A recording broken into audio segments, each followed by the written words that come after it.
is the dog in this cat? That's a lion.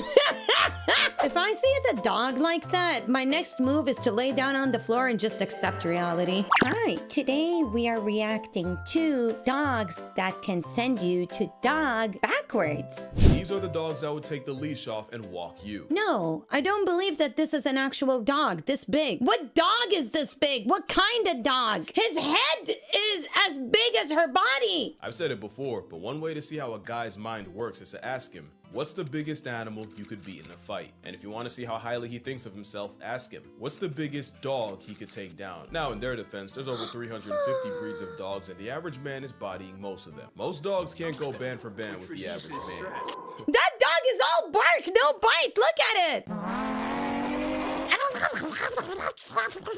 That's all I heard. Real quick, this isn't to demonize any breed or inspire you to test your luck against your dog. And also, don't take this too seriously. I know Fantasy Fight Club loves hills, but first we got the Kangal Shepherd is a Turkish Fido flex. Males on average get from 110 to 150 pounds, but ask around. Someone will tell you about their 180-pound attitude adjustment. An important distinction is that these aren't herding dogs. They're guarding dogs. The canine insurance policy pretty much are part of the herd, and any predators that flock around very quickly find out. They even protect some of the predators they were hired against. In Namibia, ranchers and cheetahs share an area code, and in a world where a dead cow can set your entire family back, many cheetahs become chalk outlines in the name of asset protection. But having Kangals and Anatolians on site, which as far as I understand are Americanized Kangals, the cheetahs get run off by canine conflict resolution before the ranchers have to reach for a permanent solution. The Kangal option actually reduced cheetah trappings and killings by 80%, and in some places they're providing the same deterrent service to wolves. So all in all, they're still a good dog, just not for everyone.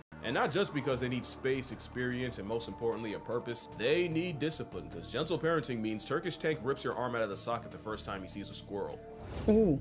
Who would take a photo of their dog looking like that and think, oh, that's so cute, I'm gonna keep this photo forever? Forged in the mountains of Caucasus, the Caucasian Shepherd is also called the Russian bear dog. Oh, he looks like a bear. They're not Russian, and you're liable for a lecture if you call them that in front of the wrong person. It's just that calorie blocking a bear might just come with a job description. The blow-dry Tasmanian devil comes in two forms, the longer coated mountain type and the shorter coated steppe version. The mountain brand are the big boys, and usually the ones that can get to over 200 months. And I promise you, you are not choking out a Wolverine on creatine with war experience. The dog, also called the ovcharka, was used in World War II as Soviet Union guards that would gatekeep Soviet gulags. So they might not send you there, but they'll keep you in its custody. So even though they didn't originate in Russia, before the Soviet Union developed an atomic bomb, they mobilized a furry nuke in the form of Fido. Also, a good amount would patrol the Berlin Wall, and after the wall came down and the dogs were adopted out, many of the veterans would suddenly remember their orders whenever near the past tense wall and would robotically walk in obedience to a wall that wasn't there. So yeah, folks messed around and created an absolute unit of a sleeper agent, and it isn't until you have about 200 pounds of oh my god, bro, that dog just clocked out the other dog. There's a reason this domesticated bear is used in Russian prisons. Imagine packs of ovcharkas roaming the city of Berlin at the expense of anyone unlucky enough to run into them. Well, you don't need imagination. For one of the dogs next, it's a reality. Cane Corso, the canine Italian stallion. This is honestly the first place my mind went after hearing about the man versus dog debate. You tell him to sit, he looks at you like this.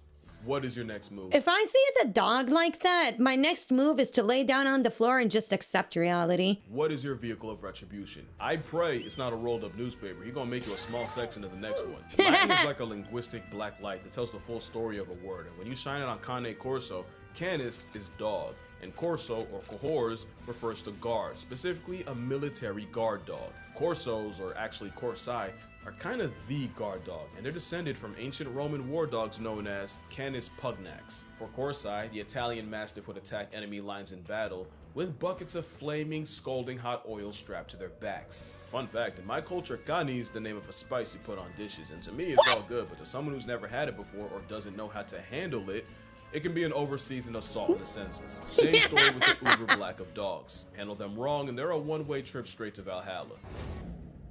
This might be the most underrated dog out here. First time I saw one, I genuinely thought it was a customized cane. And while they look similar, at up to and often over 140 pounds, the Presa Canario somehow tankier than the canine Italian stallion. Don't get it twisted, the Spanish Mastiff off the Canary Islands is 404ing most men. They just might have been brought over by Spanish conquistadors, and they were admired for their intelligence, toughness, and like a fitted sheet they won't fold.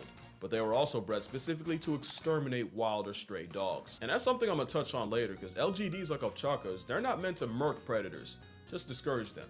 Bro, this is the same heck size as the bear! They bred the Presa Canario to erase other dogs. That's basically a canine assassin. The hired gun was also a reoccurring character in dogfighting rings, even after it was criminalized. Because of this, the pride of the Canary Islands almost went extinct in the 60s. Luckily, a breed society, Club Español de Presa Canario, was formed, and they came up with a breed standard. The standard was approved in '89, and the Presa Canario was recognized as the official dog of the Canary Islands. The goal was to help the Presa make a comeback, and today they're still going strong. They have a lifespan that can last over a decade, despite all the nerfs that come with being a big dog. Which means we're talking about the dog that has fought its own kind, its own biology, and literal extinction. Not the type I want to start problems with. Where is the dog in this cat? That is a heckin' jaguar. We've met the dogwar. Meet the dogian. That's a lion.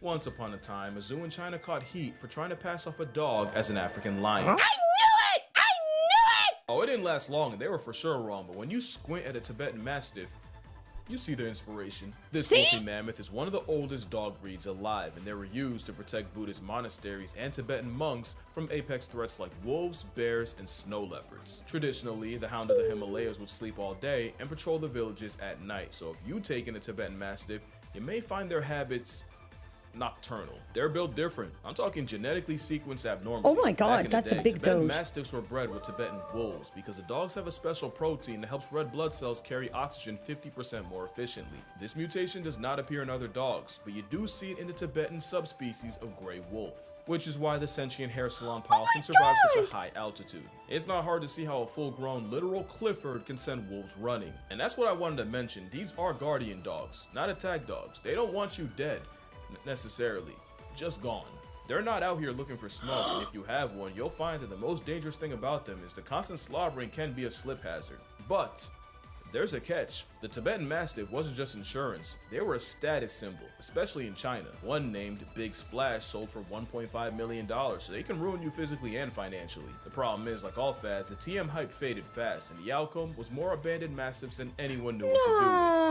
Except the dogs. The Tibetan persuasion started forming feral packs where they've killed livestock, hunted native Boerboel sheep, and even attacked ancient enemies like snow leopards, bears, and now even humans. Now we've got thousands of feral uber dogs roaming the Tibetan plateau, making life air-conditioned hell for snow leopards and putting paws and jaws in any people that happen to cross their paths. It's basically what happened to pigeons in America, but I've never seen a pigeon lil bro a wolf. I don't know what's with all the videos of Tibetan Mastiffs and wolves in the same place, but I have not seen one where the dog doesn't completely bully the albeit smaller Asian wolves. And speaking of wolves, at least the wild ones are afraid of humans. We genetically engineered a weapon of mass destruction.